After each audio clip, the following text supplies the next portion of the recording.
If we want to go to heaven, we need a total transformation. We need it as individuals and we need it as a church. And the time has come to speak about these things, because we are told that the straight testimony will cause the shaking.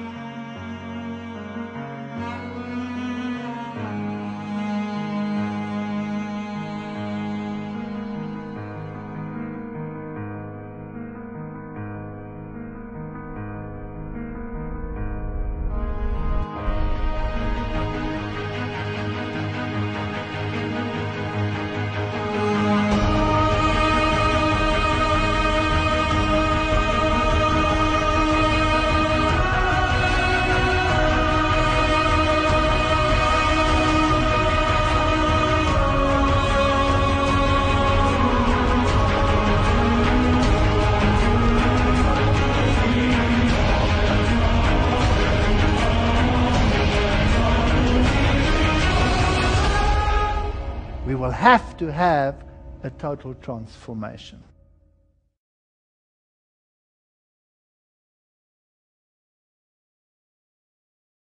I'm glad to see you all came back. Estou feliz porque todos vocês voltaram. Eu dei duro para espantar todo mundo. E estou vendo que tenho que trabalhar mais duro ainda. Vamos falar sobre 1888. Todo mundo fala sobre 1888. Eu não quero ser contencioso com relação a doutrinas específicas. Se eu vejo dessa maneira ou daquela maneira, e que eu vou estar perdido se não vou ter essa ou aquela compreensão correta da verdadeira doutrina, porque eu creio que ninguém é salvo pela justa compreensão de qualquer doutrina. Isso não te salva. Então, mesmo que haja diferenças de opinião, em termos da exata composição de uma doutrina, eu não penso que isso é tão crítico. Mas o tema de 1888, no sentido amplo, isso sim, é muito crítico. O que aconteceu em 1888? E por que eu intitulei a palestra Nas Bordas de Canaã? Eu quero relembrar aqui o nosso texto, porque tudo tem a ver com isso, transformação.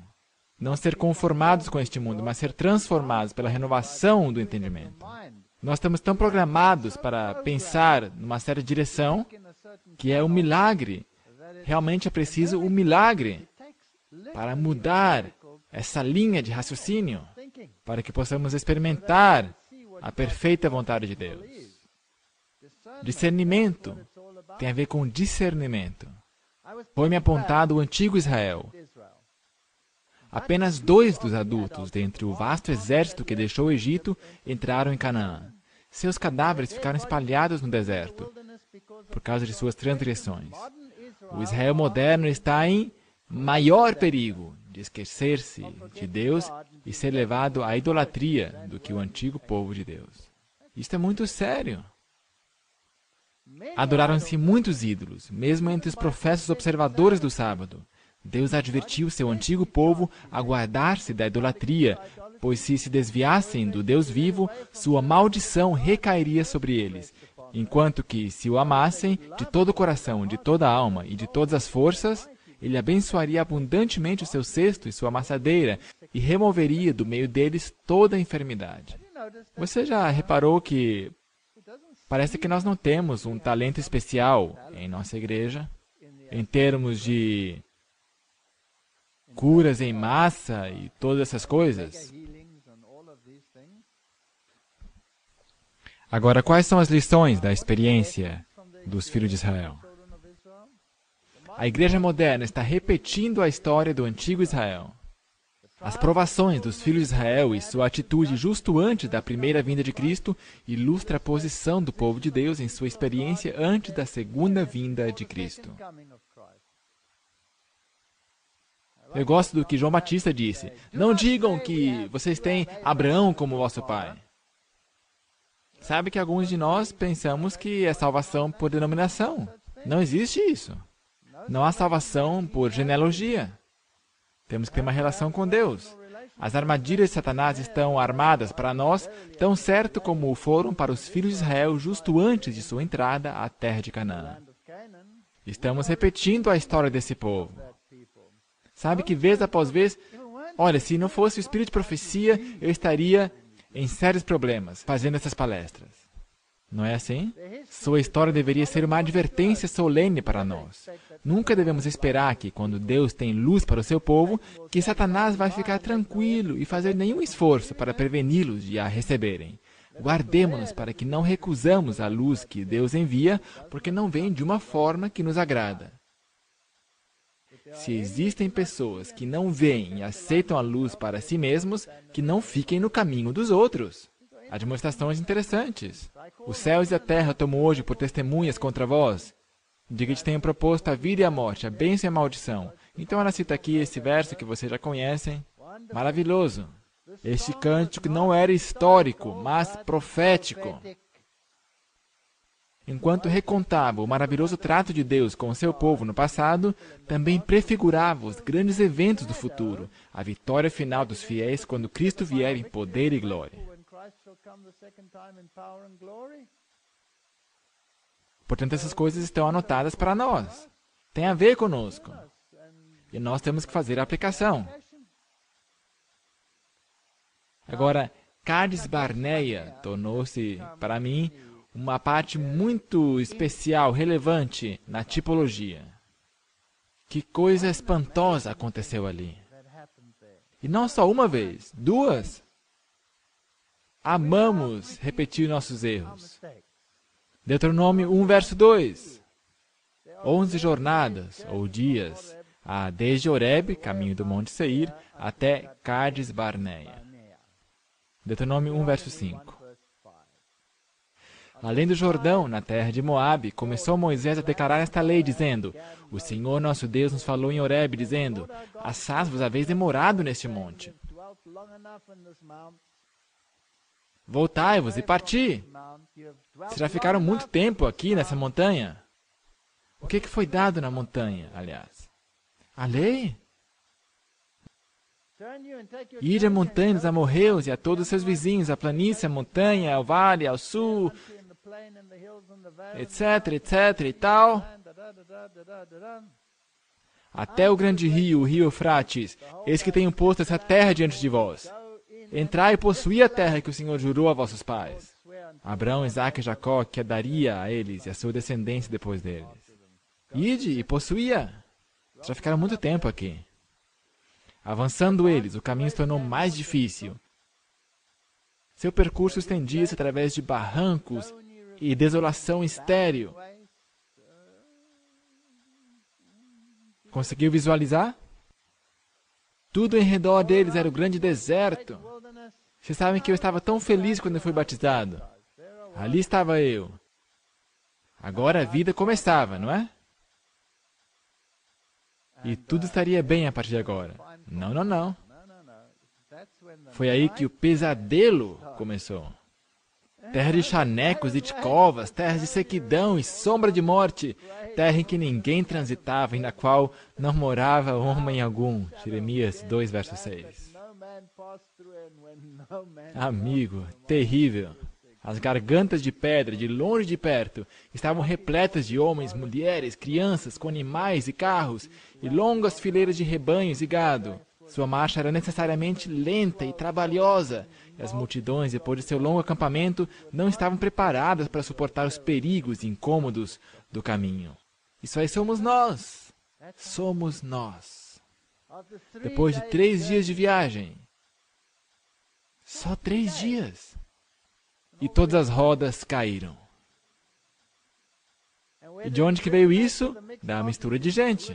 Quem são eles? Somos nós. Muitos, dentre a qual, não se achavam unidos completamente com Israel, estavam continuamente a espreitar qualquer motivo de censura. Os queixosos não se agradavam com a direção da marcha. Por que por aqui? Tem um pilar de nuvem aqui em frente de nós, mas, sabe, esse pilar deve estar errante.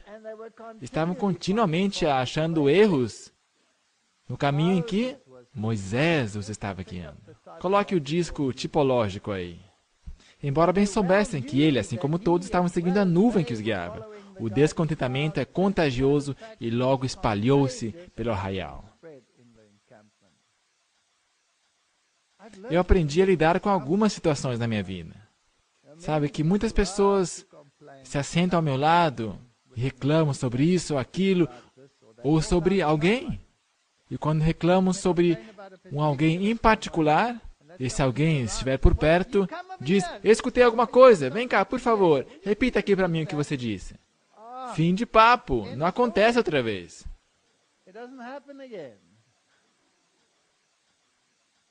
Reforma de saúde.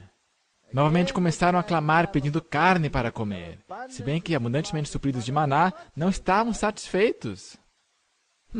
Os israelitas, durante seu cativeiro no Egito, tinham sido compelidos a passar com o mais trivial e simples alimento, mas o bom apetite provocado pela privação e árduo trabalho tornava-o saboroso. Muitos dos egípcios, entretanto, que agora se achavam entre eles, tinham estado acostumados a um regime farto. Sabem que eu participava de um grupo chamado The Smilpap Hilde, um grupo de professores universitários que tinham esses menus todos especiais. Íamos degustando, íamos de restaurante a restaurante no final de semana e comíamos todas essas luxúrias impuras e lambíamos nossos dedos. Esses foram os primeiros a se incomodar. Ao dar o maná, precisamente antes de Israel chegar ao Sinai, o Senhor lhes concedera carne em resposta a seus clamores, mas esta lhes foi fornecida apenas um dia. Nós vamos falar sobre isso mais tarde. Então Miriam e Arão começaram a murmurar. Isso é fascinante. Eles representam a quem? O sacerdócio. Eles começaram a criticar. Isso não iria acontecer em nossos dias, né? Criticaram Moisés e seu casamento, e a Miriam ficou leprosa. Será que nós não criticamos ainda mais o Moisés antitípico? Será que nós temos sacerdotes e levitas que criticam algumas coisas? Quando Zípora se reuniu a seu povo no deserto, viu que os encargos dele lhe estavam esgotando as forças, e deu a conhecer seus temores a Jetro, que sugeriu medidas para o aliviarem. Agora, como ousaram consultar alguém de fora? Isso é ridículo. Então, a antipatia de Miriam para com Zípora começou aí. Doendo-se muito da suposta negligência manifestada a ela e Arão, considerou a esposa de Moisés como a causa, concluindo que sua influência o impedira de os tomarem seus conselhos como antes o fazia. Agora, houvesse Arão permanecido firme pelo que era reto e poderia ter reprimido o mal, mas em vez de mostrar a Miriam a pecaminosidade de sua conduta, compartilhou-lhe os sentimentos e deu ouvidos às suas palavras de queixa, e assim veio a partilhar de seus ciúmes. Bem, nós conhecemos a história. Miriam ficou leprosa, seu orgulho foi humilhado até o pó. Ficou leprosa. E a Miriam foi expulsa do acampamento por 7 dias, apesar de já estar curada, de uma forma milagrosa pela intercessão de Moisés. Agora preste bem atenção, o símbolo do favor divino não repousou de novo sobre o tabernáculo até que ela fosse banida do acampamento. Agora, Miriam não era qualquer pessoa, não era ela uma profetisa? Portanto, era uma pessoa de alto escalão dentro da igreja. E mesmo ela teve que ser banida até que o favor divino pudesse regressar. É interessante isso para hoje. Toda a multidão teve que ficar esperando. Portanto, toda a multidão foi detida por quantas pessoas? Uma. Deuteronômio diz, então partimos de Horebe e caminhamos por todo aquele grande e tremendo deserto que vistes, pelo caminho das montanhas dos amorreus, como o Senhor nosso Deus nos ordenara, e chegamos a Cádiz Barneia.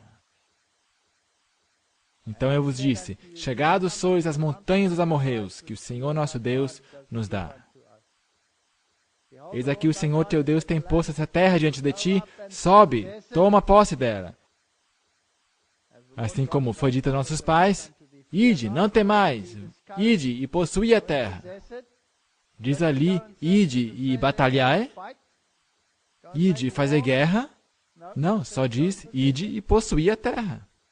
Então todos vós chegastes a mim e dissestes, mandemos homens adiante de nós, para que nos espiem a terra, e de volta nos ensine o caminho pelo qual devemos subir, e as cidades a que devemos ir. Não tinham recebido instrução de Deus sobre isso, mas eles pensaram que era uma boa ideia. Então mandaram 12 espias, e começaram, os 12 começaram quando voltaram, fomos à terra que nos enviaste, diziam eles, e verdadeiramente mana leite e mel, e este é o fruto. E o carregaram entre 2 deles. Eu nunca pensava que isso seria possível, até que eu vi um cacho de uvas na África do Sul, que tinha mais ou menos esse tamanho. Um cacho. Então eu concluí, ok, isso é alguns milhares de anos depois da queda, então é bem possível. O povo estava entusiástico, queriam com avidez obedecer à voz do Senhor e subir. Mas, ai que palavra terrível, depois de descreverem a beleza e fertilidade da terra, todos os espias, com exceção de 2, exageraram as dificuldades e perigos que estavam diante dos israelitas caso empreendessem a conquista de Canaã. Enumeraram as poderosas nações localizadas nas várias partes do país e disseram que as cidades eram muradas e muito grandes e que o povo lá era muito forte e que seria impossível vencê-los. Eles tinham visto gigantes, os filhos de Enaque. Então a esperança e o ânimo deram lugar ao desespero covarde.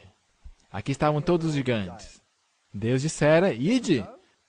Mas eles olharam para todos os obstáculos e trouxeram mau relatório. Número 13. O povo, porém, que habita nessa terra é poderoso. Quantos haviam lá que deram um bom relatório? 2. O povo, porém, que habita nessa terra é poderoso, e as cidades fortificadas muito grandes. E também ali vimos os filhos de Enaque. Os amalequitas habitam na terra do sul, e os heteus, jebuseus, amorreus habitam na montanha, e os cananeus habitam junto ao mar e pela margem do Jordão. Então Caleb fez calar o povo perante Moisés e disse, certamente subiremos e a possuiremos em herança, porque seguramente prevaleceremos contra ela.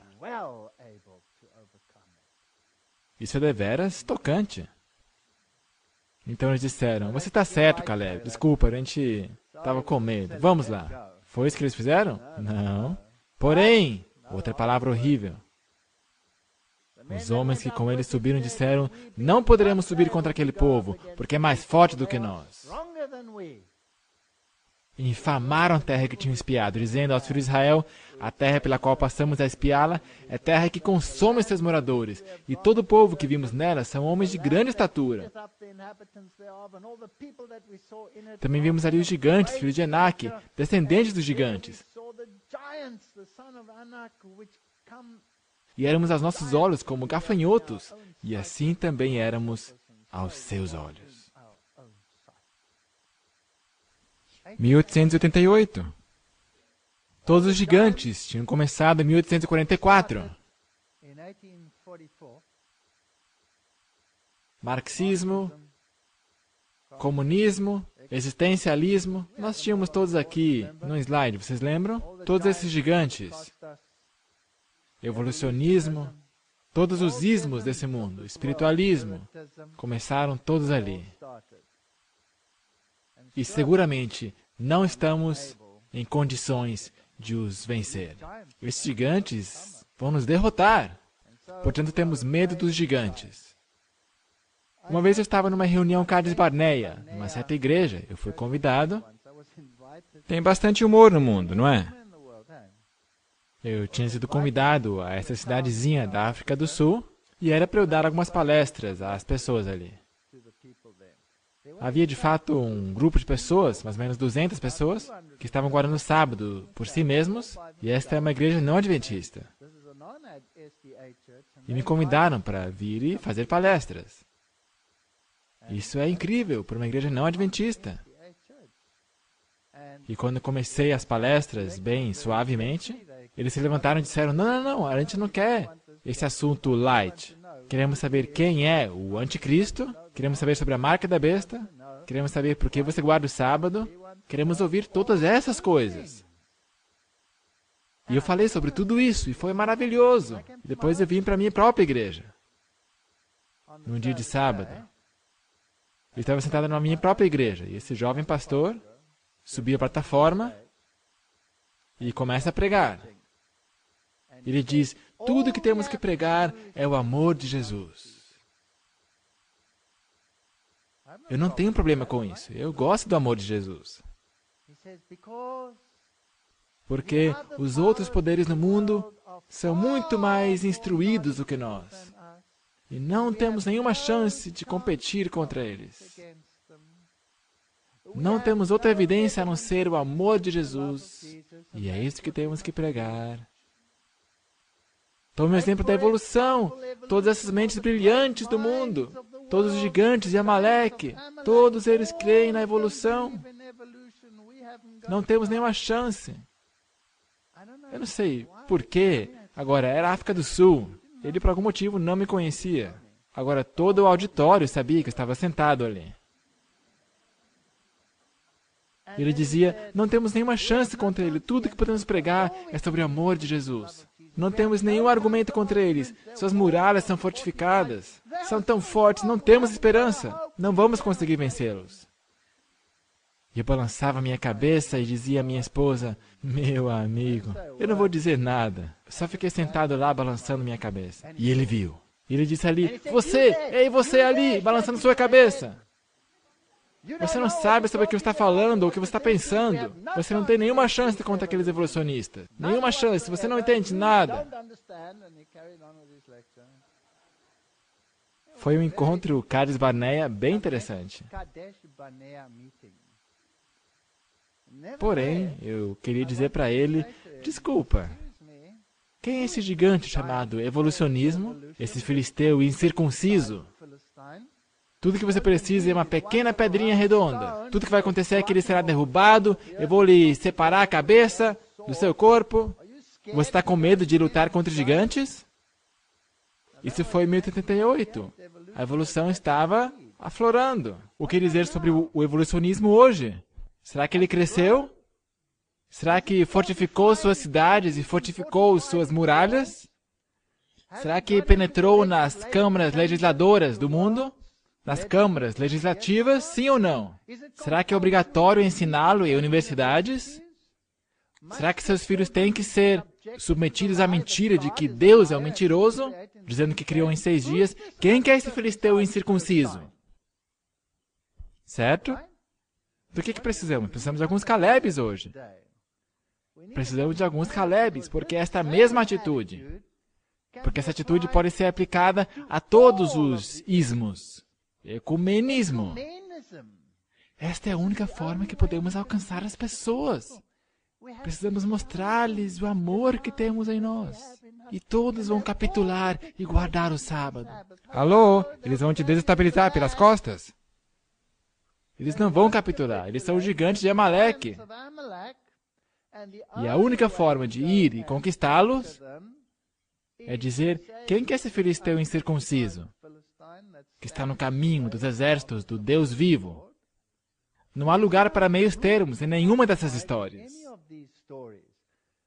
Então o que acontece? Éramos como gafanhotos à sua vista. Não temos nenhuma chance nisso. O que é isso? Isto é ausência absoluta de fé. Então toda a congregação levantou sua voz e o povo chorou naquela noite. E todos os filhos de Israel murmuraram contra Moisés e contra Arão, e toda a congregação nos disse, quem dera tivéssemos morrido nessa terra do Egito, ou mesmo nesse deserto. Eles ainda pegaram pedras para ir apedrejá-los. E diziam uns aos outros, constituamos um líder e voltemos ao Egito. Nós não iríamos fazer isso, iríamos? Não, não nós. Eu estava numa das nossas universidades grandes, bem grandes. E havia 2 departamentos. Um deles lidava com geologia e assuntos como esse, e outro era um departamento oficial. Eu fui para um e ali disseram, oi, me abraçaram e conversamos. E que bom, nós temos a mesma fé. E nós cremos que Deus criou e todas essas coisas maravilhosas. E eu me sentia no céu. E depois havia um corredor, uma porta, uma passagem que conduzia ao outro departamento. E ao eu entrar no outro departamento, um dos líderes do departamento me chamou e disse: "Você é uma desgraça. O que você acha que está fazendo? Atacando todas essas coisas como evolucionismo. Você está nos tornando ridículos aos olhos dos gigantes e das nações ao redor de nós. Esse não é o jeito de fazê-lo. O jeito de fazê-lo é alcançá-los, tornando-se seus amigos e pregar o que eles estão pregando. Esse é o jeito de fazê-lo. É incrível! Mesmo lugar, o mesmo instituto, 2 departamentos de saúde. Um de saúde pública e o outro um departamento da medicina convencional. Na saúde pública, oi, que bom ver você!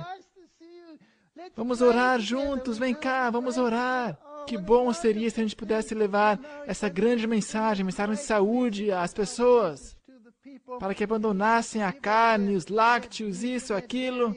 Não seria maravilhoso?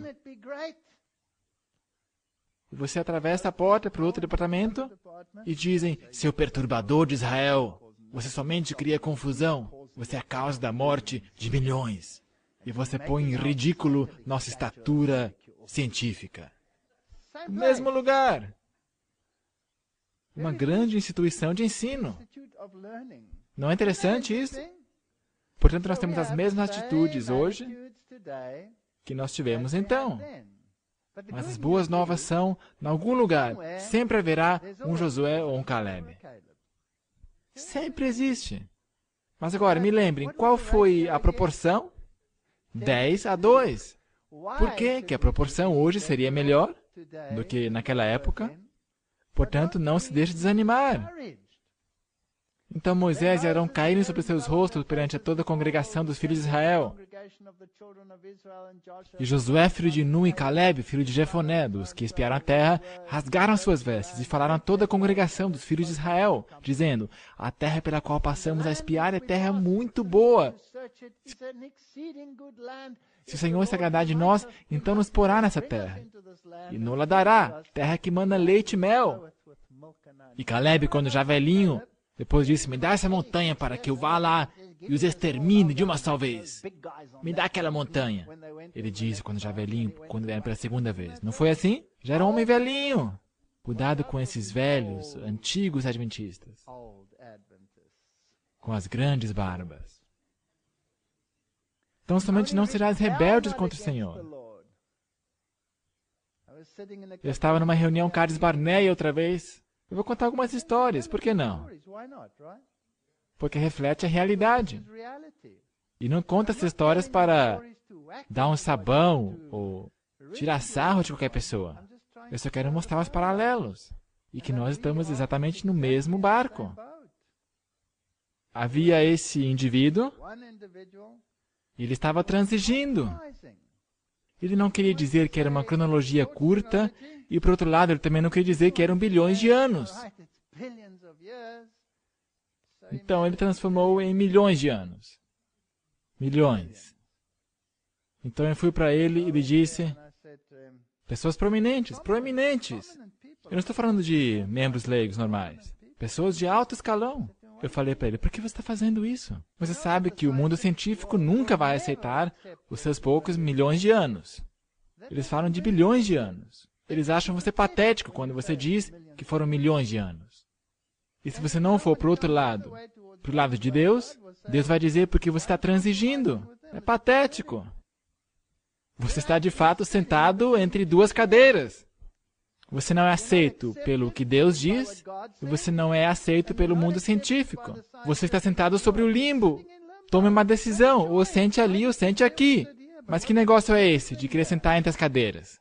Ele não ficou muito encantado comigo. Se o Senhor se agradar de nós, então nos porá nessa terra. E não serás rebeldes contra o Senhor. Mas toda a congregação disse que os apedrejassem com pedras. Eles vão te apedrejar também. Eles vão te apedrejar. Eles vão te excluir. Eles vão dizer: esse homem aí não pode aparecer no canal da esperança. Ele prega a criação em 6 dias. Não nos podemos dar ao luxo de ser tão ridicularizados pelo mundo. Podemos? E os homens que Moisés mandara espiar a terra, e que voltando fizeram murmurar toda a congregação contra ele, aqueles mesmos homens que infamaram a terra, morreram de praga perante o Senhor.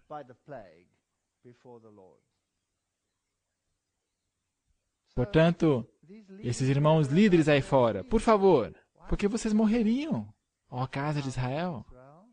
Arrependei-vos, convertei-vos de vossos maus caminhos e vivei.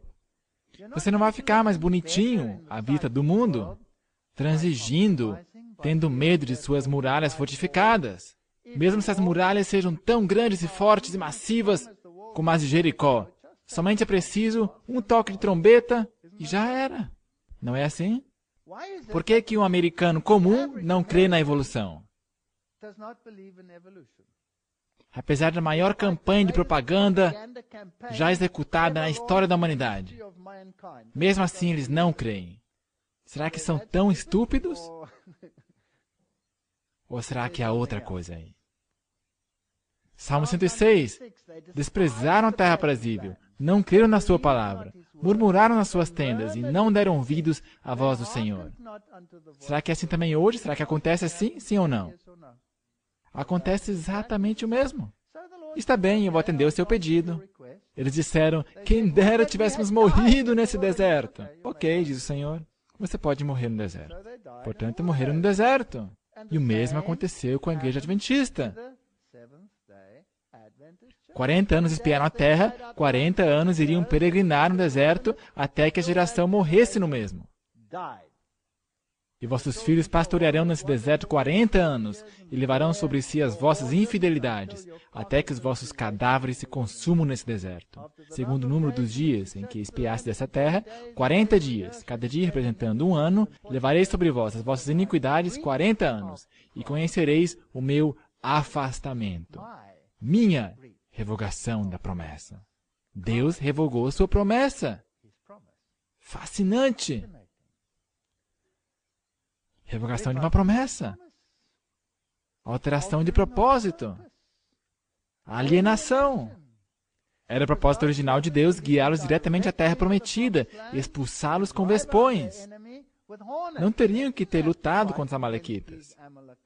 Creia-me, um pequeno vespão pode acabar com o gigante. Está de acordo?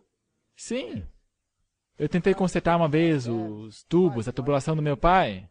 Ia mexer com esses tubos, ao abri-lo, dentro deles havia um ninho de marimbondos, e eu nunca corri tão rápido na minha vida como naquela vez. Também enviarei vespões adiante de ti, que lancem fora os heveus, os cananeus, os heteus diante de ti. Mas eles não creram nisso. Deus não usa as grandes coisas para dispersar as pessoas. Ele usa as pequenas coisas. Então respondesse e me dissesses, pecamos contra o Senhor, nós subiremos e pelejaremos. Foi Deus que os mandou agora pelejar? Não. E armaste-vos, cada um de vós, dos seus instrumentos de guerra, e estivesse prestes para subir a montanha. Mas o Senhor me disse, não subais nem pelejeis, pois não estou no meio de vós, para que não sejais feridos.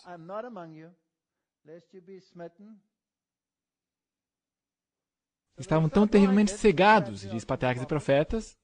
O Senhor nunca lhes mandara subir e pelejar. Não era seu propósito que adquirissem a terra pela guerra, mas pela obediência estrita às suas ordens. É interessante como é que isso funciona. Eu fui desafiado 1000 vezes ou mais de participar de debates em rádio, televisão, em assuntos de saúde, evolução ou outros desses temas. Muitas vezes. Eu me recusava estritamente a participar de qualquer debate. Por quê? Porque num debate, o que faz mais barulho é o que ganha. A verdade não vence necessariamente. Então eu disse, não, eu vou defender a minha posição, vocês podem defender a posição de vocês, e as pessoas podem tomar suas decisões, e os dados vão cair aonde caírem. Eles me burlaram, eles me convidaram para participar numa grande estação de rádio.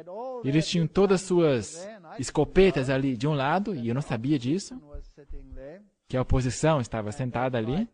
E eles tentaram tirar sarro de mim, me minimizaram, e foi incrível. Mas sabe o que me admirou? Se você está enredado numa situação assim e não é a tua culpa, é incrível como Deus permite que eles caiam no próprio buraco que eles cavaram. Foi incrível. Portanto, se os seus argumentos acabam, o que eles têm que fazer, necessariamente? Atacam o homem, certo? Se você não tem mais argumento, ataque a pessoa. Eles fizeram isso comigo na universidade de vocês, aqui, nesse mesmo lugar, nessa mesma cidade. Vocês têm duas grandes universidades. Uma universidade tem a ver com um rio e a outra também tem a ver com um rio, não é assim? Foi numa das universidades de Rio.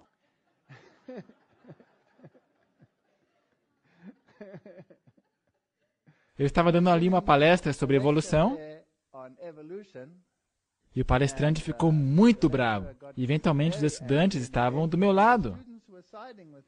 Então, qual foi a arma que ele usou? A arma do racismo. Eu era da África do Sul e ele me disse, você é um racista. E eu disse, você acaba de capitular, você perdeu seu argumento. Porque você não tem mais armas argumentativas, substanciosas, portanto você vem com acusação pessoal, que eles não podem nem consubstanciar. Agora, no outro caso, foi bem interessante, lá na rádio. Eles tinham tomado sua posição, o assunto era lácteos. O assunto dos lácteos.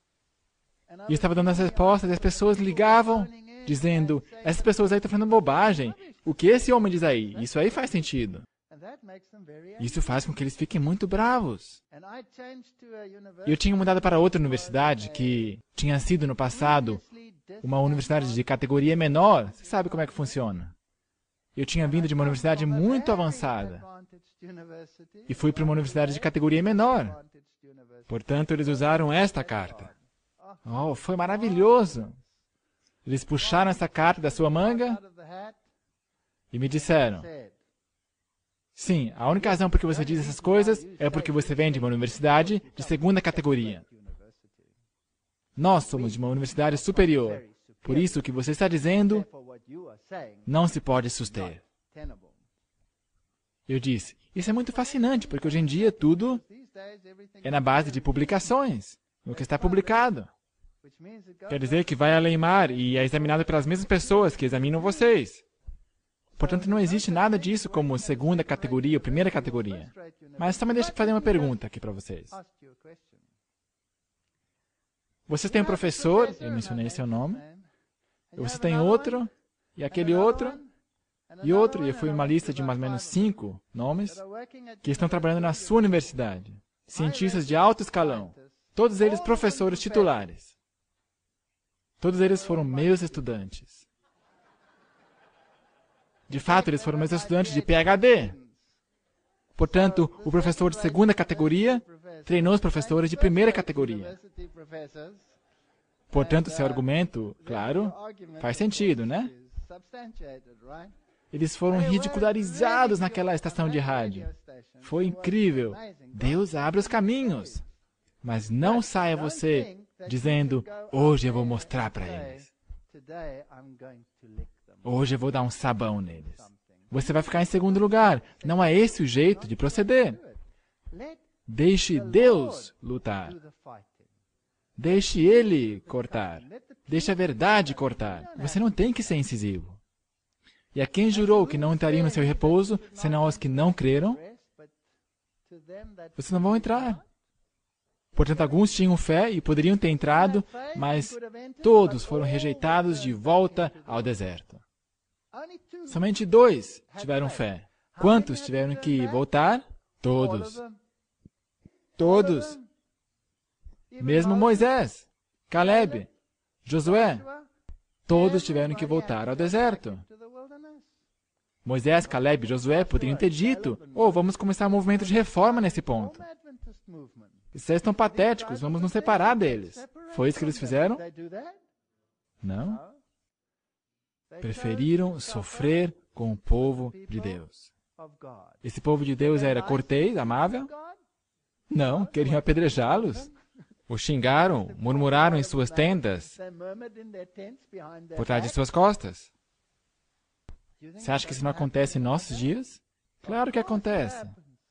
A Sra. White diz, o apóstolo Paulo claramente explica que a experiência dos israelitas em suas jornadas foi escrita para o benefício daqueles que vivem nesta época do mundo, aqueles sobre os quais tem chegado o fim do mundo. Não consideramos que os nossos perigos sejam de qualquer forma menores do que o dos hebreus, mas maiores. Isso era só um tipo, nós somos um antítipo. Ele só tinha um grupo com o qual se preocupar. Aonde quer que eu vá? Aonde quer que eu vá?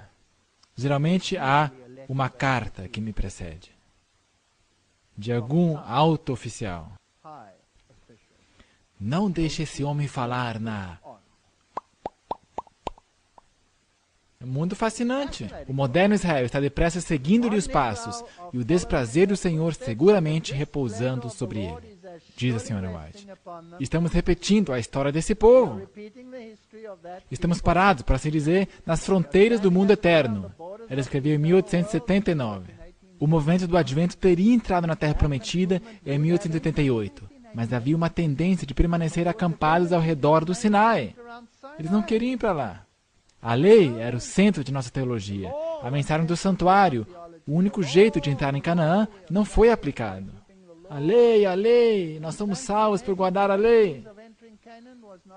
Nós fazemos exatamente o mesmo que os judeus fizeram. A lei tem sua importância, mas é impotente a não ser que a justiça de Cristo seja colocada ao lado da lei para emprestar sua glória a todo o padrão real da justiça. Por isso, a lei é santa, e o mandamento santo, justo e bom. O problema não está com a lei. O problema está conosco. Nós pensamos que nós podemos merecer o favor divino. Pensamos que somos ricos. Agora, o que queremos apresentar é como se pode avançar na vida espiritual. Temos muitas desculpas. Eu não posso fazer isso, aquilo. A Sra. White diz, o que queremos dizer com isso ou aquilo? Quer dizer que o sacrifício que foi feito no Calvário para a raça caída foi imperfeito? Que não há garantia de suficiente graça e poder para abandonar nossos defeitos naturais e tendências? Que não nos foi dado um Salvador completo? Nós temos tantos sermões exatamente como isso hoje em dia. Nós não podemos guardar a lei. Ou querer lançar vexame sobre Deus? Bem, você diz, foi o pecado de Adão. As crianças dizem isso. Eu não pedi para vir a esse mundo, é sua culpa. Você diz não ser responsável por sua culpa e queda. Diz, tenho todas essas tendências naturais em mim. E não sou o culpado, se me comporto segundo essas tendências naturais. Então quem é que é o culpado? Será que Deus é o culpado? Muito boa essa pergunta. Por que foram expulsos do Jardim do Éden? Por causa de desobediência. Então qual deve ser a condição para voltar ao Éden? Com certeza não desobediência. Caso contrário, Deus estaria sendo inconsistente. É óbvio, eu não consigo entender. Como que os teólogos modernos conseguem aparecer com uma equação dessas? Mas acredita em mim, eles conseguem. Então tivemos dois moços. Agora, por favor, eu não vou entrar em detalhes sobre a exatidão doutrinária para ser salvo. Eu só estou interessado em princípios. Eu não vou por esse caminho. Cria divisão. E muitos de nossos evangelistas e pregadores vão por esse caminho. E eles causam divisão. Eu não quero fazer isso. Eu não vim aqui dizer exatamente isso você tem que crer, ou exatamente aquilo você tem que crer. Não, mas o assunto, no âmbito mais geral, a justiça de Cristo não é difícil de entender. Duas pessoas. Será que existe um antítipo aqui? Havia duas pessoas lá, mas você vem me dizer, essas duas pessoas não eram perfeitas. E eu digo, Josué e Caleb, por favor, também não eram perfeitos. Eles também erravam. Não há justo nem sequer um. Mas a sua mensagem estava correta. A sua mensagem estava correta. Em sua grande misericórdia, enviou o Senhor preciosa mensagem a seu povo por intermédio dos pastores Wagner e Jones. Esta mensagem devia pôr de maneira mais prominente diante do mundo o Salvador crucificado, o sacrifício pelos pecados de todo o mundo. Apresentava a justificação pela fé no fiador, convidava o povo para receber a justiça de Cristo, que se manifestava na obediência a todos os mandamentos de Deus. Mas não por nossa própria força, mas pela força dele. A senhora White continua: muitos perderam Jesus de vista, em seus méritos e em seu imutável amor pela família humana. Todo o poder foi entregue em suas mãos para que ele pudesse dar ricos dons aos homens, transmitindo o inestimável dom de sua justiça ao impotente ser humano. Mas não, estavam acampados em Sinai. Assim como Israel, estavam acampados lá. Estavam felizes com o fato de terem descoberto a lei e tinham sua própria justiça. Essa é a terceira mensagem angélica que deve ser proclamada com alto clamor e regada com o derramamento do seu Espírito Santo, em grande medida. Hoje costumamos dizer que aceitamos essa mensagem, mas não aceitamos porque não a aplicamos ao coração. É aí que está a chave. A mensagem do terceiro anjo é a proclamação dos mandamentos de Deus e da fé de Jesus Cristo. Os mandamentos de Deus têm sido proclamados, mas a fé de Jesus não tem sido proclamada pelos adventistas do sétimo dia como de igual importância. E a lei e o evangelho andando de mãos dadas. Não encontro palavras para expressar esse assunto em sua plenitude. Eu fiz toda uma palestra aqui uma vez sobre a fé de Jesus. Não é suficiente ter fé em Jesus. Eu preciso da fé de Jesus. A fé que está disposta a ir até a cruz, todo o percurso. Se fala sobre isso, mas não se entende. Não há nenhum erro aqui quando diz a fé de Jesus. A senhora White escreve: tem-me sido feita a pergunta, o que você acha da luz que esses homens estão apresentando? Ora, eu a tenho apresentado a vocês nos últimos 45 anos, os encantos incomparáveis de Cristo. É isso que eu tenho tentado apresentar à mente de vocês. Segundo a luz que Deus me tem dado, seremos separados e dispersos, vários de nós. Tereis de permanecer em lugares solitários. Não tereis conexão com qualquer espírito dirigente do qual possais juntar forças. Tereis de permanecer com nada mais do que seu Deus ao seu lado e saber que Ele está do seu lado. Queremos estar conscientes de que Ele está ao nosso lado hoje e que Ele está conosco ao nos reunirmos nessa casa. Deveis recordar que o mestre das assembleias está aqui. Isso é incrível. Quando eu comecei a fazer evangelismo, eu comecei a trabalhar junto com esse homem de pequena estatura que vocês já conhecem agora, Sr. Duplessis. Então a associação o mandou para o meio do nada. Ele disse: eu não posso ir, eu tenho que trabalhar com esse homem, nós estamos trabalhando juntos. Nós nos complementamos um ao outro, isso é fantástico. Eu escrevi uma carta à associação falando por que estão fazendo isso. As igrejas escreveram uma carta à associação, mas não adiantou, lá se foi ele, para o meio do nada, para um deserto. Com 3 membros adventistas, cada um com mais de 90 anos de idade. E cada um deles querendo bater nele ou em qualquer pessoa que viesse perto. Eu pensei, que desperdício. Mas sabe de uma coisa? Eu fui forçado a trabalhar por conta própria. E ele foi forçado a trabalhar por conta própria. E o pastor Guinness foi forçado a trabalhar por conta própria. Ele foi disperso por todo lado. E agora não podemos contar um com o outro. Não podemos. Quando chegamos a um lugar plano, encontramos problemas, aí vem turbulências e não podemos recorrer a ninguém, exceto a quem? A Deus. Ninguém exceto Deus. É uma lição. É um livro com lições para nós. Seria bonito sair como? De 2 em 2. Mas nós ainda conseguimos fazê-lo ocasionalmente. É tão fantástico. É um sentimento de...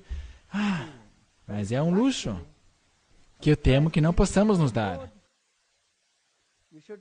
Deus não permite que o barco esteja ao léu de um piloto ignorante. Ele está no comando. E então trabalharemos em ordem. As pessoas constantemente me perguntam, mas por que você não consulta os dirigentes da igreja? Eu os consultei, só que não aqueles. E tenho boas razões. Queremos a verdade como ela é em Jesus. Não queremos sair desta reunião e, havendo uma palavra com a qual não concordamos, comentá-la com nossos irmãos e irmãs. Não, ponde-vos de joelhos e orem para que saibamos o que é verdade. E os professores de escola sabatina têm que estar conscientes que há mentes que estão moldando. E não é de pouca monta se levantar perante os alunos e pretender ter luz quando talvez haja perigoso erro misturado com ela. Temos que estar seguros que a gente não fale abobrinha. Temos que estar muito seguros, para que o mundo não diga mais que os adventistas do sétimo dia só falam na lei, mas não ensinam a Cristo, nem creem nele. Será que o mundo diz isso até hoje, sim ou não? A eficácia do sangue de Cristo devia ser apresentada ao povo para que sua fé se pudesse apropriar de seus méritos. Somente há uma fotografia perfeita de Deus, e esta é Jesus Cristo. Talvez uma das citações mais bonitas do Espírito de Profecia. Não é bonita? Eu gosto dessa. A menos que torne a ocupação de sua vida contemplar o Salvador levantado e aceitar os méritos, não mais poderá o pecador ser salvo do que podia Pedro andar sobre as águas, a não ser que conservasse os olhos bem fixados em Jesus. Ora, é propósito determinado de Satanás eclipsar a visão de Jesus e levar os homens a olhar para o homem. No homem confiar, a serem educados e esperar auxílio do homem, diz a senhora White. Precisamos de todos os tutores hoje em dia, técnicos, supervisores, que têm que nos prescrever o que temos que crer. Alô, eu tenho a Bíblia e o Espírito de Profecia que me dizem no que crer. Eu não preciso de um técnico que me ensine no que crer, que tenha sido formado em não sei em que lugar desse planeta, para me dizer no que crer. Não é a verdade? Nós temos tudo o que precisamos. Ellen White apoiou os que pregavam a mensagem da justificação pela fé, assim como Moisés apoiou Josué e Caleb. Temos um paralelo, isso é tipo e antítipo. A senhora White diz, tenho viajado de cidade em cidade, participando de encontros, onde a mensagem da justiça de Cristo é pregada. Considerei um privilégio colocar-me ao lado dos meus irmãos e testemunhar a mensagem para este tempo. E vi que o poder de Deus acompanhava a mensagem por onde quer que ela é proclamada. É a mensagem do terceiro anjo em verdade, é isso. É a mensagem do terceiro anjo em verdade. Justificação pela fé. Se você aceita que o caráter de Deus e a lei é uma e a mesma coisa, e se você aceita que somente pelos méritos de Cristo é que você pode ser salvo, então esta é a terceira mensagem angélica, não é? Não é tão complicado entender isso. Deuteronômio, o Senhor nosso Deus disse-nos em Horebe, vocês já ficaram bastante tempo nessa montanha, vão embora. Vocês não sacrificam a lei, mas você prega o Evangelho eterno que está sobre duas pernas. Não é coxo. Tem a lei e a justiça de Cristo. E se você divorcia um do outro, você não acaba com nada. Mas em Cades Barneia, a incredulidade os preveniu de entrarem em Canaã. Queriam entrar por sua própria força. Mas os gigantes eram esmagadores. Esse é o problema. Agora temos o mesmo problema até hoje em dia. Se quiseres ficar firme através do tempo de angústia, tereis de conhecer a Cristo e apropriar-vos do dom de sua justiça, que Ele atribui ao pecador arrependido. Então você vai, porque Ele o disse. 2/3 dos participantes de Minneapolis se opuseram à mensagem. Isso é incrível.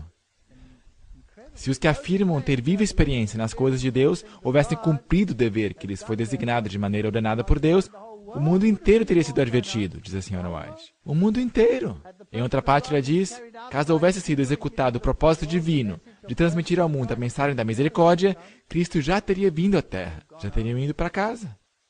Alguns de nossos irmãos não estão aceitando a mensagem de Deus sobre esse assunto. Parecem estar ansiosos que nenhum de nossos ministros se afastem de sua forma de ensinar as velhas e boas doutrinas. E não é incrível como Satanás consegue fazer todo mundo participar da teologia da gangorra? Ou você está num extremo, ou você vai para o outro extremo. Nunca há um equilíbrio. Ou você está de um lado ou do outro. Eu sempre digo que é como num barco, como numa canoa. Se alguém se mexe de um lado, começa a se formar um desequilíbrio e vai sentar do outro lado. Então o barco faz isso. Então, para equilibrar o barco, o que a outra pessoa faz? Coloca o seu peso mais para fora, do outro lado. Ele sobe dali. Depois outra pessoa também o faz. E depois todo mundo está sentado nas extremidades do barco, ali nas pontas. Alô? Vocês podem voltar para dentro do barco, por favor? Vocês têm algum problema com isso? Assim como os 10 espias infiéis concentraram seu criticismo em Moisés, Caleb e Josué, assim os delegados de Minneapolis fizeram o mesmo com o Antítipo. Criticaram o espírito de profecia e criticaram Jones e Wagner. Os que Deus enviou com uma mensagem são simples humanos, mas qual é o caráter da mensagem que levam? Você se atreverá a rejeitar ou levar em pouca monta as advertências por Deus não ter te consultado sobre o que seria preferível? Deus chama homens que falarão, que clamarão em alta voz e não se deterão. Alguns se viraram desta mensagem de justiça de Cristo para criticar os homens suas imperfeições, porque não anunciam a mensagem da verdade com toda a graça e polimento que seria desejável. Têm demasiado zelo, são sérios demais. E assim acabaram com a mensagem, sabe? Será que eles criticam da mesma forma hoje? Eu amo esses paralelos. A mensagem que traria cura, vida e conforto a várias almas cansadas e sobrecarregadas é, em certa medida, excluída. Cristo registrou todas as falas duras, orgulhosas, desdenhosas, ditas contra seus servos, como ditas contra si mesmo. É muito confortante isso. Haverá nas igrejas uma admirável manifestação do poder de Deus, mas... Eu também gosto dessa palavra. Mas ele não influirá sobre os que não se humilharam perante o Senhor, abrindo a porta do seu coração por meio de confissão e arrependimento. Precisamos disso na igreja. Estude espírito de profecia, estude essas coisas e você verá que isso não é qualquer fábula. Por que, dizem eles, não conheceríamos o Espírito de Deus se temos estado na obra há tantos anos? Porque não atenderam às advertências e instâncias das mensagens de Deus, mas disseram persistentemente, estou rico e abastado, e esse é o nosso problema. Salmo 106, queixaram-se em suas tendas e não obedeceram ao Senhor. A Sra. Martin diz, nunca mais serei chamada, eu penso, a estar tão intensamente sob a direção do Espírito Santo como estive em Minneapolis. Esta é uma mensagem chave. Ela menciona os bereanos, os sentinelas sobre os muros, e então, lamentavelmente, ela diz, é bem possível que os irmãos Jones e Wagner sejam vencidos pelas tentações do inimigo. Mas caso tal venha a ocorrer, isso não seria prova de que eles não receberam uma mensagem de Deus. Olha, isso aqui é importante. Nós nos tranquilizamos e dizemos, mas eles se apostataram depois. Por isso, sei lá, não. Talvez eles se desencorajaram e então apostataram. Portanto, talvez haja outros culpados também. Você não pode tomar isso como desculpa, porque eles de fato se apostataram, abandonaram a fé. Mas se isso viesse a ocorrer, quantos tomariam essa posição e entrariam num engano fatal, porque não estão sob o controle do Espírito de Deus? Esses caminham nas faíscas que eles mesmos acenderam e não conseguem distinguir entre o fogo que acenderam e a luz que Deus tem dado, e andam em cegueira como fizeram os judeus. O pecado por parte do mensageiro de Deus faria com que Satanás se regozijasse, e os que têm rejeitado o mensageiro e a mensagem triunfariam. Mas de forma alguma ficariam inocentados os homens que foram culpados de rejeitar a mensagem da verdade enviada por Deus. Não temos nenhuma desculpa. Nenhuma desculpa. Como um povo, não estamos avançando em espiritualidade à medida que o fim se aproxima. Não percebemos a magnitude e a importância da obra que está diante de nós. Não estamos fazendo a 20ª parte do que Deus requer de nós. Estamos repetindo a história. Como povo, temos pregado sobre a lei até nos tornarmos tão secos como as colinas de Gilboa. Uma gracinha, não é? Que não tinham nem chuva nem orvalho. Devemos pregar Cristo na lei. Então pregar o quê? Cristo na lei. E assim haverá seiva e nutrição na pregação, que será verdadeiro alimento para o rebanho faminto de Deus. E de aquilo que os reformadores disseram. Wesley, eu não posso viver sem a lei por um momento, porque a lei me envia a Cristo. E não posso viver sem Cristo por um momento, porque Cristo me envia a lei. Não é bonito? Uau, é tão rico. Nós pregamos todo dia, estamos baixo a graça. Não estamos baixo a lei. Que deformação. Onde não há lei, não há transgressão. E se não há transgressão, eu não preciso de nenhuma graça. Portanto, se eu quero graça, eu preciso necessariamente de ter uma lei. De ter a lei. Não faz sentido? Graça sem lei é uma falácia do pensamento. É um oxímoro, não pode existir. E apesar disso, é o carro-chefe da teologia aí fora. Não é difícil derrubar essa teologia. Porque é que nós temos esse efeito balanço. Pregue a lei, mas pregue Cristo na lei. É simples. Não devemos de forma alguma confiar nos nossos méritos, mas nos méritos de Jesus de Nazaré. Colírio. Os irmãos assentiram ou concordaram intelectualmente com a luz que Deus havia dado. Mas houve aqueles ligados a nossas instituições, especialmente ao escritório da Review and Herald e a associação, que introduziram elementos de incredulidade. Portanto, serão os homens de alto escalão ou os soldados rasos que vão causar os maiores problemas. São as pessoas de altos cargos. Foram eles que introduziram elementos de incredulidade. Fizeram assentimento, mas nenhuma mudança especial foi feita. Então eles dizem, claro que a gente aceitou, mas eles não o aplicam. A igreja deixou de seguir a Cristo, seu guia, e está constantemente retrocedendo rumo ao Egito. Será que nós percebemos isso quando assistimos a alguns programas que nós ligamos, ao ver o que está acontecendo em algumas das associações? Eu estive em várias situações. Eu vou contar algumas delas para vocês mais tarde, ao nós avançarmos. Cristo não pode defender os nomes dos que estão satisfeitos em sua autossuficiência. Não pode intervir em favor de um povo que não sente necessidade de seu auxílio, que alega saber e possuir tudo. É por isso que Deus nos leva a dificuldades. É por isso que teremos tribulação, é por isso que as coisas vão piorar. E somente se você tiver uma raiz nele, você vai conseguir ficar firme. Portanto, em 1888, o mundo estava pronto para a segunda vinda de Cristo, em todos os aspectos. 1888.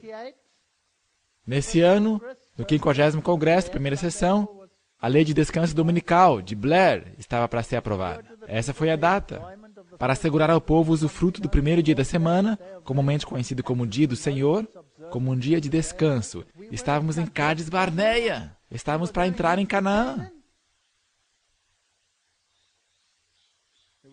Foi introduzido pelo senador Blair. Você conhece esse nome? 21 de maio de 1888. Propondo uma emenda à Constituição dos Estados Unidos sobre os estabelecimentos educacionais de religião e de escolas públicas. Fascinante. Estávamos prontos. Adventistas no sul do país eram algemados porque se recusavam a guardar um falso sábado. A Aliança do Dia do Senhor, quando que foi fundada? Em 1888. Essa aliança foi fundada nesse ano. Aqui está a página dele, você pode conferir lá. 1888. Datas fascinantes. Não há nada de errado com a teologia adventista, mas há uma coisa muito errada com os teólogos que não creem nela. Não há nada de errado com a teologia adventista. A Aliança do Dia do Senhor nos Estados Unidos existe para encorajar os cristãos a reivindicar o Shabat, o Dia do Senhor, como um dia de renovação espiritual e reavivamento pessoal, capacitando-os a impactar suas comunidades com o Evangelho. Em tempos desafiadores em âmbito econômico, com os quais o mundo se confronta em 2009, a Aliança do Dia do Senhor busca desvendar verdades espirituais sobre como os 10 mandamentos combinados. Isso aqui é fascinante. Vamos falar sobre isso daqui a pouco, na próxima palestra. Aqui estamos misturando economia com cristianismo, não é verdade? O assim chamado cristianismo. Econômico, a marca da besta. É uma lei econômica ou é uma lei religiosa? É os dois. É os dois, nós vamos ver. Material fascinante esse. Desde quando? Qual que é a data? 1888. Coincidência, né? Claro. Não, eu não creio em coincidências. Eu creio em providências. Em 1888, as sociedades ocultas declaram que começou uma nova dispensação. Por que 1888? Reta final. Aceitamos como um fato que, de acordo com o drama nos céus, a nova dispensação que teve seu início em 1888. terá atingido seu clímax, como teve o antigo, e que um Salvador, um grande líder, maior que qualquer outro antes, virá, e possivelmente já nasceu. Está aí. The Coming Masters. Os mestres vindouros. Deixe eles esperarem por seu mestre. 1888, o mundo estava pronto. Moody, Pearson estavam liderando grandes revivamentos. Eles estavam pregando, o mundo cristão estava pronto para ou aceitar ou rejeitar a mensagem. O movimento de voluntariado estudantil para missões estrangeiras foi organizado para evangelizar o mundo. Houve uma explosão ocultista. O debate sobre o domingo estava a todo vapor. Adventistas eram perseguidos por violações do domingo. Tudo estava pronto para cumprir a profecia, exatamente como está no livro do Apocalipse. Mas só havia um Josué e um Caleb. E um Moisés. E ninguém mais. Fascinante. Então, os revivamentos se esfriaram. Moody foi descansar. Eu gosto de Dwight Moody. Não estou tão seguro quanto às suas afiliações e suas atividades no movimento ecumênico, mas ele disse algumas coisas grandes. Um dos meus favoritos era quando o irmão estava orando publicamente na igreja e não parava de orar, então ele se levantou e disse: congregação, cantemos o hino tal e tal, enquanto nosso irmão termina a sua oração. Então você pega no White e ali diz: orações públicas devem ser curtas. Direto ao ponto. Cara legal. A opinião de um colaborador. Fés se encontram no Parlamento Mundial das Religiões. Logo depois de 1888, temos um Parlamento Mundial de Religiões vindo à existência. Estão aí os gigantes crescendo. Se pensamos que os gigantes eram grandes então, quanto mais hoje em dia? Será que podemos nos confrontar com um poderoso movimento ecumênico? Podemos? E por que então participamos deles? Porque pagamos suas mensalidades. Fascinante! Em 1893, o Parlamento de Religiões Mundiais de Chicago se reuniu para juntar as religiões pela primeira vez.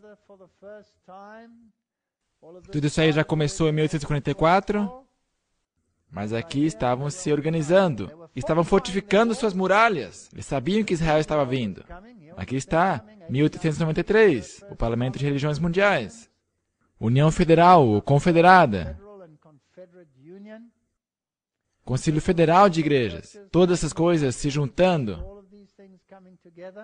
100 anos mais tarde, as coisas certamente mudaram. O Parlamento Mundial das Religiões está outra vez a caminho aqui. Em Melbourne, com mais de 6.000 participantes. Santidade, Dalai Lama, todo mundo se juntando, se mobilizando, valorizando as tradições religiosas. Cadê a Bíblia? Quem se importa com a Bíblia? Na verdade, vamos nos concentrar em nossas tradições. Aqui, ó, salvação pela dança. O Parlamento de 2009 é um contingente de mais de 100 seminaristas dos Estados Unidos. A Fundação Henry Luce. Todas essas entidades maçônicas. Mas eu não quero entrar aqui em teorias de conspiração. Mas ele é maçônico. Isso aí você já percebeu, né? Conspiração para lá, conspiração para cá. Ele é maçom. Os seminaristas tiveram que, previamente, ter aulas especiais em suas escolas sobre a diversidade de religiões, a urgência da cooperação interreligiosa. A União Teológica Católica, o Seminário de Hartford, Escola Rabínica de Hebreu, o Seminário Luterano Trinity, União, Yale, Harvard, Vanderbilt. A metade deles são controlados por jesuítas, de qualquer forma. Portanto, com a rejeição da doutrina da justificação pela fé, o Adventismo também experimentou a maior apostasia em sua curta história. O Israel moderno rejeitou o testemunho do Espírito de profecia tão prontamente e tão literalmente como Israel em Cádiz Barneia. É por isso que esses reitores em nossas universidades podem dizer: não podemos ser ditados por uma mulher com somente 3 anos de educação convencional. Isso é como pegar a bússola e lançá-la sobre bordo. E vagar, vagar, vagar em direção a Roma. A senhora White diz, não era da vontade de Deus que Israel vagueasse 40 anos no deserto. Ele desejava conduzi-los diretamente à terra de Canaã, estabelecê-los ali como um povo santo e feliz, mas não entraram por causa da incredulidade. Fizemos nós a mesma coisa? Sim. Mas por que não puderam entrar por causa de incredulidade? Por causa da sua apostasia, eles pereceram no deserto e outros se ergueram para entrar na terra prometida. Da mesma forma, não era a vontade de Deus que seu povo necessitasse permanecer por tanto tempo nesse mundo de pecado e dor. Mas a incredulidade os separou de Deus, ao eles recusarem fazer a obra a eles apontada. Você não vai pregar essa mensagem dos 3 anjos. Você não vai afirmar que o papado é o anticristo. Você acha que eu já escutei isso muitas vezes na minha vida? Claro, dos reis e rainhas desta igreja também. Em misericórdia para com o mundo, Jesus retarda a sua vinda, para que pecadores tenham uma oportunidade de ouvir a advertência e de encontrar nele um refúgio antes que a ira de Deus seja derramada. Portanto, o atraso antitípico, o tempo de espera, foi predito na parábola das 10 virgens. Nós sabemos disso. Quando Ellen White apelou para que Battle Creek mudasse de lugar e que instituições menores fossem estabelecidas, eles ficaram perplexos, tanto que a despacharam para a Austrália, o maior erro que já cometeram. Uma grande comunidade surgiu, aprendeu os caminhos de Cades Barnea.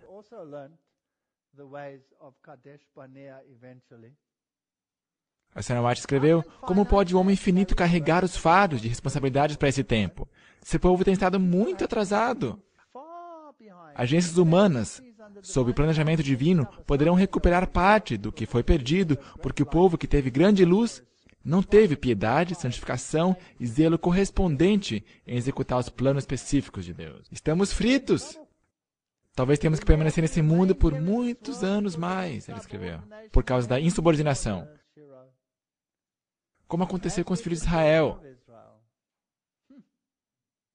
É exatamente o que aconteceu. Agora, isso aqui é interessante. Houve um atraso, mas não um cancelamento. E o mesmo vai acontecer hoje em dia. Está na Bíblia. O Senhor dos Exércitos jurou, dizendo, como pensei, assim sucederá. E como determinei, assim se efetuará.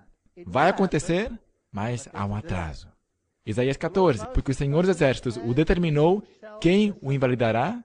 E sua mão está estendida, quem, pois, a fará voltar atrás?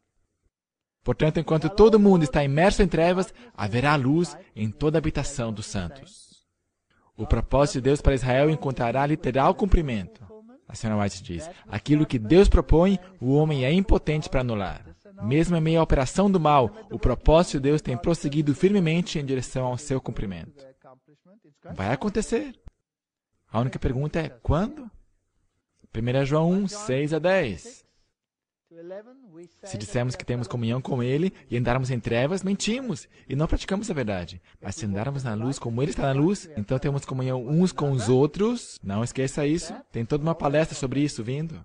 Se dissermos que não temos pecado, enganamos a nós mesmos. Temos muitas pessoas na nossa igreja que pretendem estar nesse caminho sem pecado, perfeccionista. Se confessarmos nossos pecados, Ele é fiel e justo para nos perdoar dos pecados e nos purificar de toda injustiça. Se dissermos que não temos pecado, fazemos-no mentiroso. Princípios importantes para os adventistas. Aquele que diz que está na luz e odeia seu irmão, até agora está em trevas. Opa! Ups! Aquele que ama seu irmão está na luz. Aquele que odeia seu irmão está em trevas. Poderíamos estar em problemas aqui. Eu acho que isso pede outra palestra. Isso aí foi escrito para nós, para as igrejas dos adventistas do sétimo dia. Alguns dirão, eu não odeio meu irmão, eu não sou tão mal assim. Mas quão pouco entendem no seu próprio coração. Estamos fritos. O Senhor operará de tal forma que os desafeiçoados sejam separados dos verdadeiros e fiéis, separados no deserto. Assim aconteceu com os adventistas do sétimo dia. Portanto, em Cades Barnea, rejeitaram a liderança divina pelo Espírito de profecia. A mesma coisa.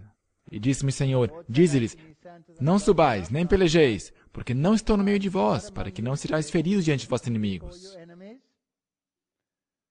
Mas eles foram, presunçosamente. Eles simplesmente o fizeram. Os amorreus que habitavam naquela montanha saíram a seu encontro e lhes deram a lição da sua vida.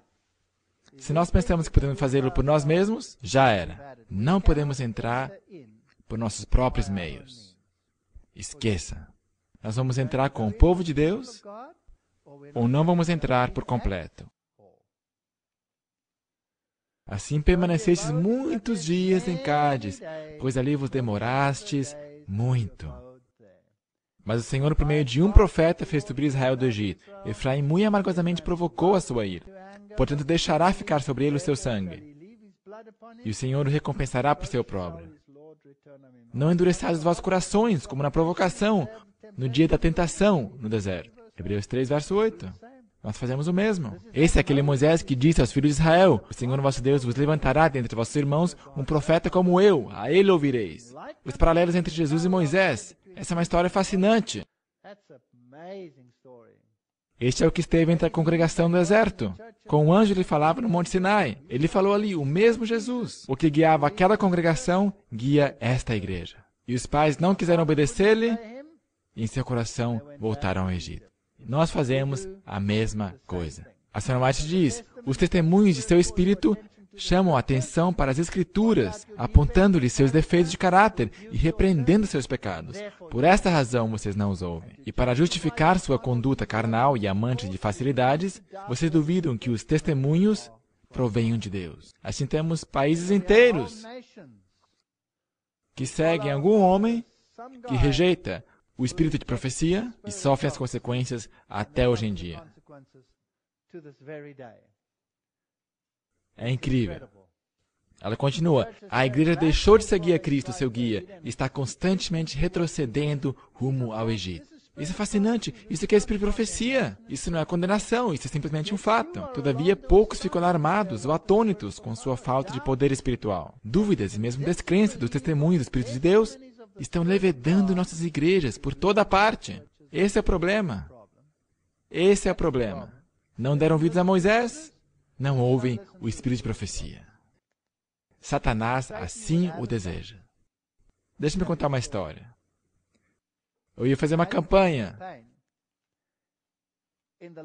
na metrópole econômica da Alemanha. Esqueça, eu pisei na bola, certo? Alemanha, e daí? Foi a Alemanha. Aonde que foi? Foi na Alemanha.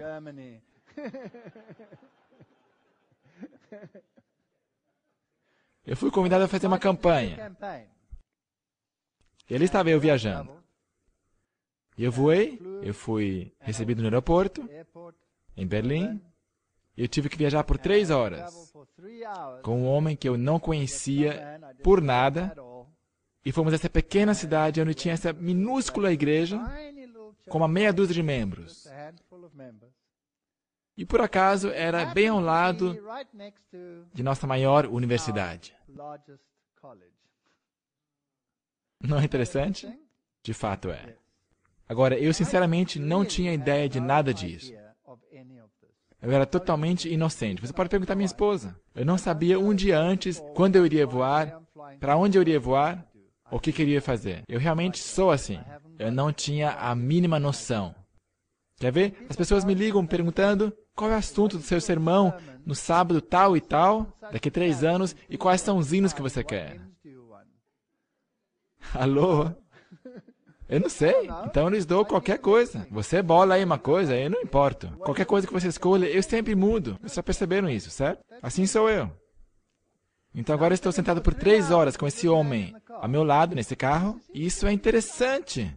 Por 3 horas. Agora, o que você faz quando está sentado por 3 horas ao lado de um homem num carro? Você faz perguntas, por exemplo, de onde você vem, como é que você não é adventista, e assim por diante. Esse homem fora um alto oficial no regime comunista. Seu trabalho era se assegurar que qualquer pessoa que tentasse cruzar a fronteira para o Ocidente fosse morto imediatamente. Essa era a sua função. Ele era um comunista de tão alto grau que ele tinha permissão de ir para o Ocidente para recrutar pessoas para trabalhar para o comunismo. Geralmente eles os trancavam na Alemanha Oriental, mas ele podia sair. Uma pessoa muito alta no sistema militar, um ateu declarado. E eles estavam ocupados, ele me disse, com um monte de coisas ocultas que as pessoas iriam dizer hoje, isso é conspiração.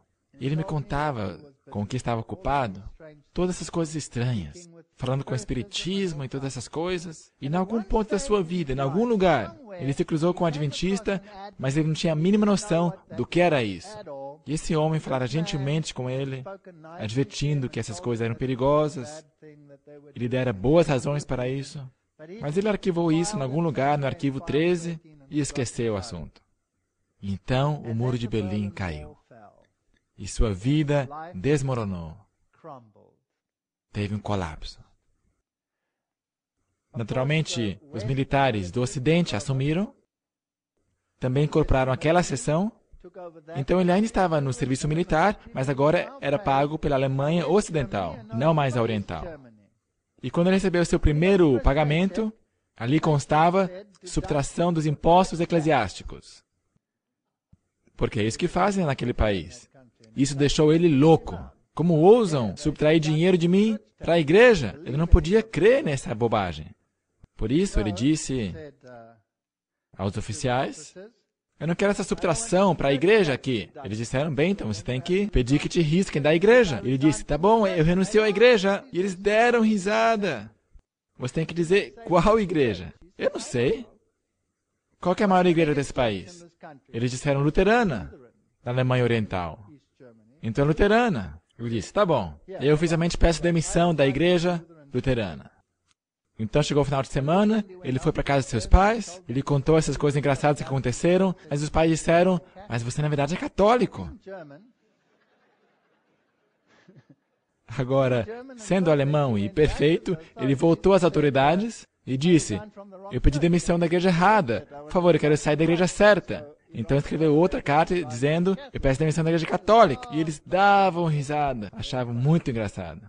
E com o tempo ele se tornou muito desiludido, seus ideais se foram, todas as coisas pelas quais ele lutava se tinham dissipado.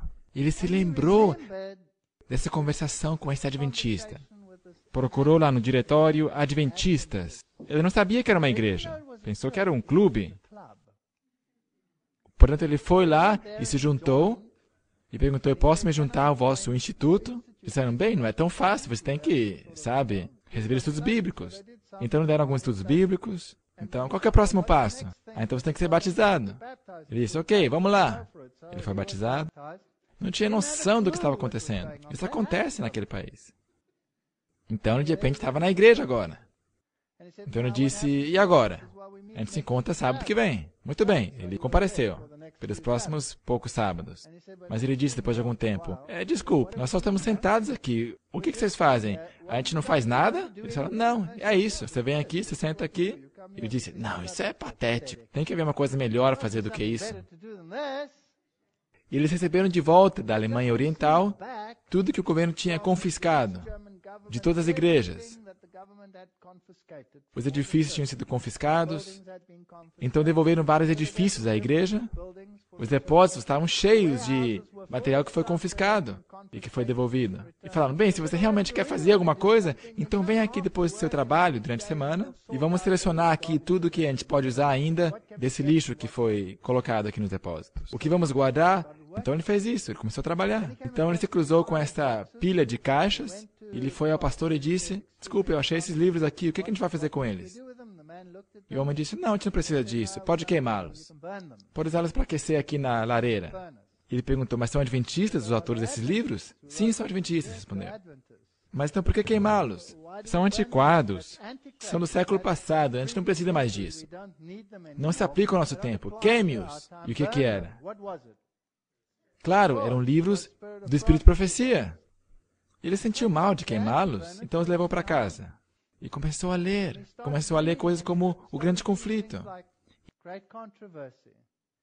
E de repente, agora essa é uma história triste, porque onde ele estava? Numa igreja adventista, certo? De repente cai a ficha dele. Gente, isso é adventismo. Eu me identifico com isso, isso aqui faz sentido. Mas obviamente eu sou o único que restou. Ele pensava que era o único adventista que sobrou. Então ele disse consigo mesmo, eu tenho que começar a evangelizar o mundo. Mas ele se defrontou com muralhas fortificadas. Então ele começou a se mexer, foi para o seu antigo país, de cidade em cidade, achando igrejas, e lentamente começou a encontrar uma pessoa aqui, outra pessoa acolá, que ainda cria nesse negócio, por mais antigo que fosse. E eventualmente decidiram formar um grupo e formar uma pequena igreja por si mesmos, pessoas que ainda criam. E esta era aquela igreja minúscula. E convidaram esse fanático da África para vir e realizar uma campanha. Eu não tenho que dizer que as forças existentes na instituição, logo ao lado, escreveram uma advertência proveniente do mais alto nível, que nenhum estudante poderia participar desses encontros. Nenhuma propaganda melhor poderia jamais ser bolada. E, portanto, o lugar estava apinhado. Foi uma reunião fascinante. Realmente, foi um dos eventos inesquecíveis. Não pouparam nenhuma dificuldade. Era um grande salão, a banda da cidade estava lá, completa, com todos os seus instrumentos. O prefeito estava lá, tudo estava pronto. Foi um encontro incrível. Lotado de estudantes. Não era para eles estarem lá, mas estavam lá. E quando estava para começar, um homem se levanta e seus olhos estavam arregalados. Ele veio até mim e gritou, e ele enfiou seu nariz no meu rosto, ou melhor, seus dedos no meu nariz, desculpa. E me perguntou, você vai pregar a mensagem dos 3 anjos? Eu olhei para esse homem e pensei, bem, sim. E ele subiu na plataforma e gritou e disse, saiam daqui, esses homens são enganadores. Eles estão pregando as 3 mensagens angélicas. É uma mensagem de condenação. Saiam daqui. E comecei a orar, Senhor, tira esse homem daí, por favor. E clamava e gritava, e gritava e clamava, e andava e ficava andando de lá para cá, e gritava, ele saiu para fora e continuou gritando lá fora. E a banda ficou quieta, todo mundo olhando.